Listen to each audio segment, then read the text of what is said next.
Carter Road, Mount Road, French Quarters, MG Road, HSR, Fountain House, Park Street, Barackamba. We've been here, we've been there, Vekas been just everywhere.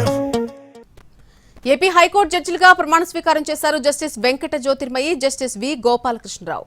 ఇద్దరిని high court శాశ్వత జడ్జిలుగా నియమించింది supreme court. అయితే high court ప్రధాన న్యాయమూర్తి justice Dheeraj Singh వీతో ప్రమాణం చేయించారు. Justice వి గోపాలకృష్ణ కృష్ణా జిల్లా చల్లపల్లికి చెందినవారు. గ్రాడ్యుయేషన్, పోస్ట్ గ్రాడ్యుయేషన్ న్యాయ విద్యను మచిలీపట్నంలో అభ్యసించారు. ఇక 1989 ఏప్రిల్ 5న న్యాయవాదిగా బార్ కౌన్సిల్లో చేరి ప్రాక్టీస్ చేశారు. 94లో జూనియర్ సివిల్ జడ్జిగా ఆయన ఎంపిక అవ్వడం జరిగింది. 2007లో గోపాలకృష్ణరావు సివిల్ జడ్జిగా పదోన్నతి పొందారు. ఇక 2016 నుంచి 2019 వరకు శ్రీకాకుళంలో SC/ST కేసుల ప్రత్యేక జడ్జిగా పనిచేశారు. ఆ తర్వాత తిరుపతిలోని ఫ్యామిలీ కోర్టులో అదనపు జిల్లా న్యాయమూర్తిగా బాధ్యతలు నిర్వర్తించారు. గుంటూరు మొదటి అదనపు జడ్జిగా పనిచేస్తున్న సమయంలో గత ఏడాది జనవరిలో ఏపీ హైకోర్టు అదనపు న్యాయమూర్తిగా పదోన్నతి పొందారు గోపాలకృష్ణరావు.